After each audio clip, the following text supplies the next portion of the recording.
rekan penuntut umum yang kami hormati, sidang yang kami muliakan. Sebelum kami melanjutkan pembacaan pembelaan ini, perkenankan kami secara khusus memohon perhatian dari semua pihak agar menyimak pembelaan ini dengan sesama dan penuh kesungguhan serta kesabaran. Sehingga melalui pembelaan ini kami harapkan semua pihak dengan terang dan jelas dapat memperoleh keyakinan mengenai apakah terdakwa telah terbukti bersalah atau tidak dalam perkara ini. Secara moral, kami merasa bertanggung jawab untuk mengajak semua pihak, khususnya kepada majelis hakim, agar dengan pikiran yang jernih dan objektif dapat menilai fakta-fakta yang telah terungkap di dalam persidangan perkara ini.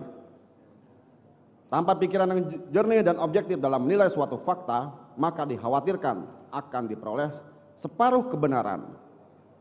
Sedangkan separuh kebenaran itu adalah lebih buruk dari seluruh kebohongan. Dan hal itu akan mengakibatkan terjadinya peradilan yang sesat, rechtlich-dwaling, yaitu akan dihukumnya orang yang sesungguhnya tidak bersalah.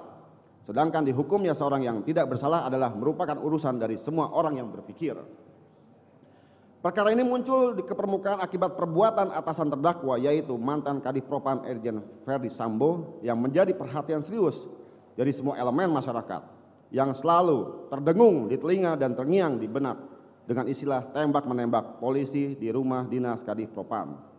Skenario cerita kebohongan Verdi Sambo atas pembunuhan bawahannya Brigadir Joshua Huta Barat menempatkan terdakwa dalam kubangan permasalahan yang sejatinya terdakwa tidak mengetahuinya, lebih-lebih terlibat dalam peristiwa.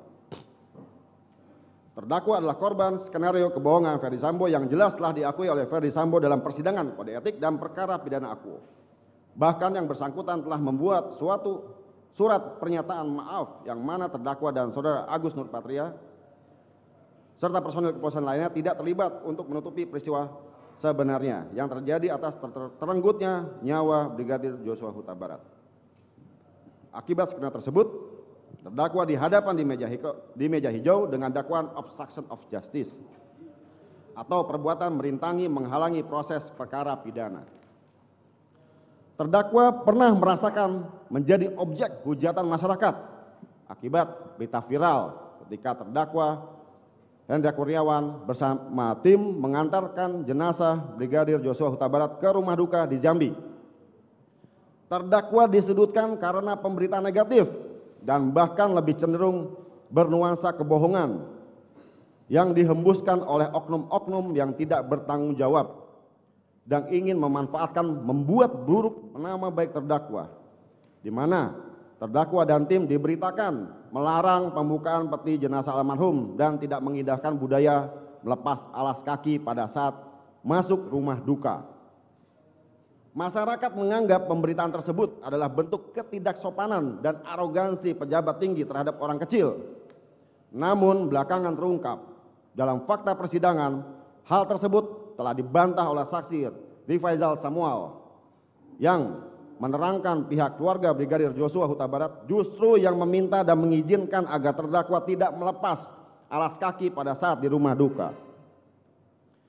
Prank Sambo, istilah familiar atas skenario kebohongan Verdi Sambo, membawa stigma negatif bagi terdakwa yang seolah-olah ikut terlibat menjadi bagian yang tidak terpisahkan atas perbuatan Verdi Sambo hanya karena terdakwa adalah bawahan Verdi Sambo.